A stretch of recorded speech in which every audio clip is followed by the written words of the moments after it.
안녕하세요, 채무자입니다.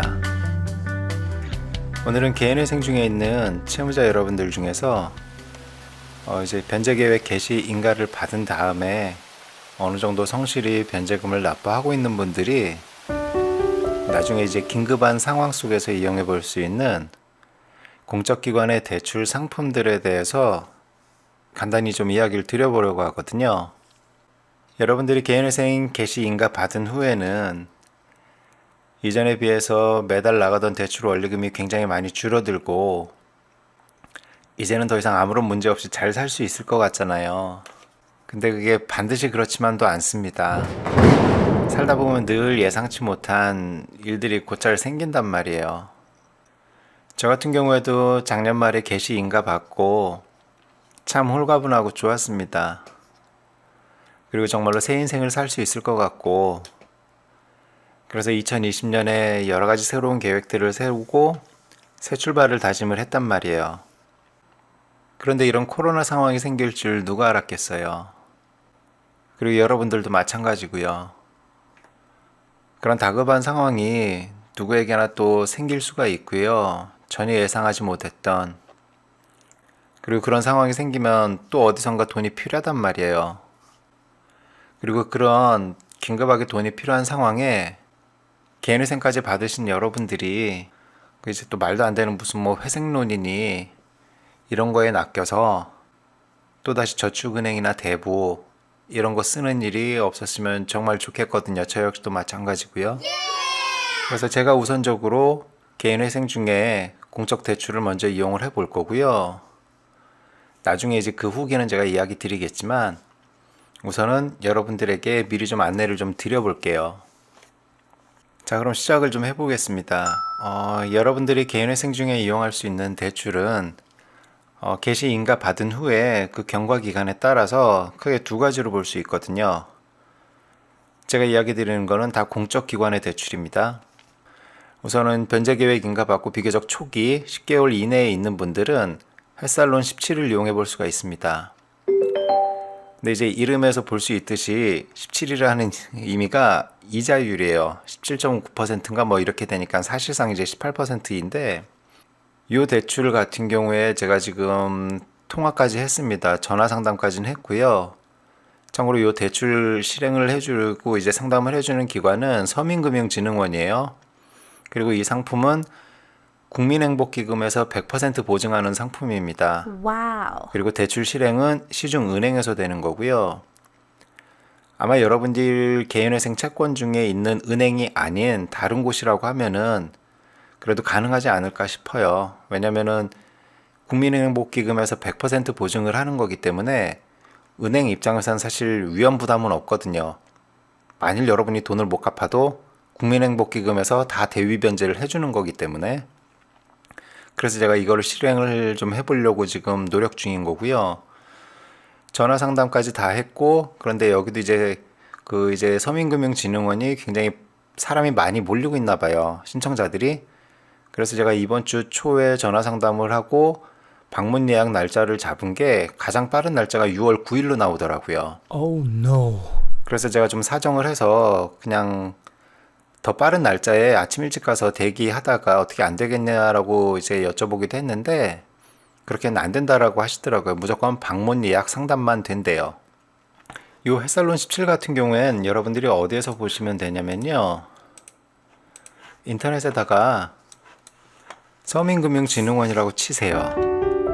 여기 보시면 서민금융지원 통합센터라고 있잖아요. 통합지원센터. 여기 햇살론 17. 여기 보시면 설명 나와 있는 게 신용등급이 낮아 20% 이상 대출 이용이 불가피한 처해져 신용자를 위한 국민행복기금 보증 서민금융 상품이라고 되어 있잖아요. 근데 사실 여기 그냥 이 설명만 보게 되면은 개인회생자에 대한 언급은 없어요.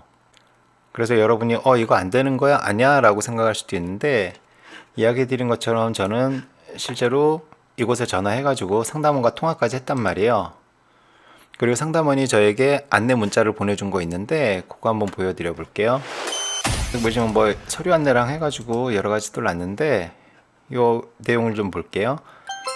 충족 요건 6개월 6회차 이상 성실상환 증빙 나와 있고 여기 보시게 되면 신용회복이라고 되어 있는 부분, 요거는 이제 신용회복위원회에서 진행했던 채무조정들, 워크아웃이나 뭐 이런 거를 하셨던 분들에 대한 이야기고요.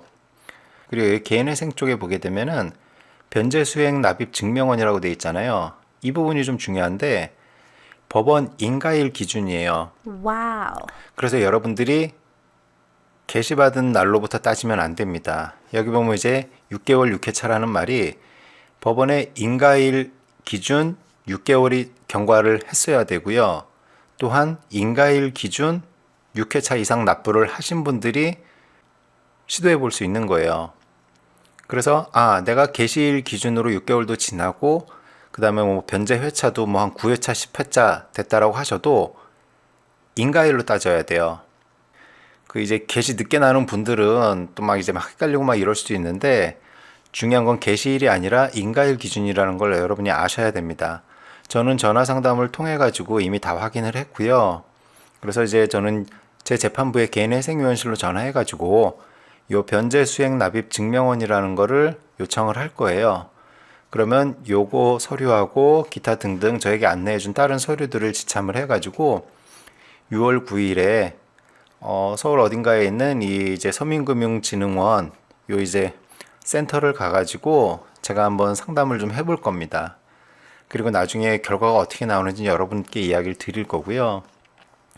그래서 여러분이 변제계획 인가 받고 한 10개월 차 안쪽에 있는 분들 이용해 볼 수 있는 대출이 요게 있는 거예요. 이자는 매우 비싸긴 하지만은 그래도 차라리 저축은행이나 대부 이런 것보다는 나을 거예요.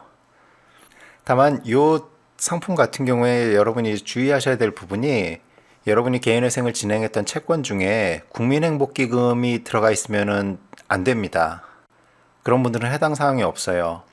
그리고 그 이전에도 국민행복기금의 보증을 통해서 대출을 했던 바꿔드림론이라든가 그 다음에 안전망 대출 요런 것들을 개인회생을 이제 진행을 하셨던 경우라고 하면은 해당 사항이 없으세요. 여러분 이용할 수가 없게 돼요. 그래서 여러분들이 비교적 이제 변제 기간이 초반인 경우에 이용할 수 있는 대출이 이게 있는 거고요.